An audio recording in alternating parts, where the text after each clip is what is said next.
Взять под контроль ситуацию с ценами на продукты питания. Такая задача стоит перед межведомственной комиссией. Единственной точкой для проверяющих стал Назрановский рынок, где располагаются множество торговых точек. В первую очередь комиссия анализирует стоимость социально значимой категории товаров. Проверочная комиссия в первом же торговом складе выявила проблему – отсутствие ценников на товарах. Повысились ли цены на продукты в месяц Рамадан? Ценник в этот период, как правило, нестабильный. За мешок муки весом 5 килограммов здесь придется заплатить 300 рублей. Сетка лука обойдется в ту же цену. Свекла – 70 рублей. Картофеля уже в 60. На другие продукты первой необходимости также цены незначительно повышены. Литра 160.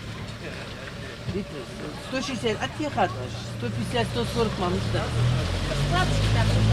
По словам специалистов, стоимость продуктов варьируется в зависимости от того, кто именно доставляет товар, откуда и от сезонности продукции. Наценка в пределах 10-20%, в зависимости от категории товара. К примеру, цены на фрукты разных сортов значительно различаются. Килограмм мандаринов может обойтись как в 90 рублей, так и более 200.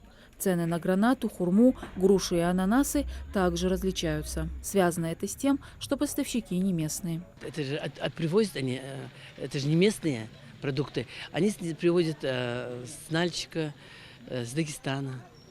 Вот там накладные они берут. Мы стараемся, чтобы этот рост не было цен в этом месяце.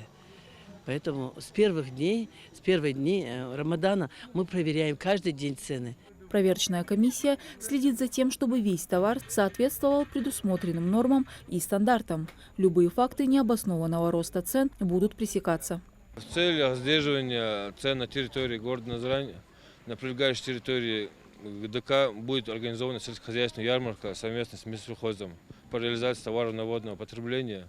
Также будут заключены с оптовыми поставщиками договора на предельную торговую надбавку на уровне не более 10% на социально значимые товары. А покупателей, в свою очередь, просят при обнаружении завышения цен на продукты первой необходимости сообщать об этом местным органам власти.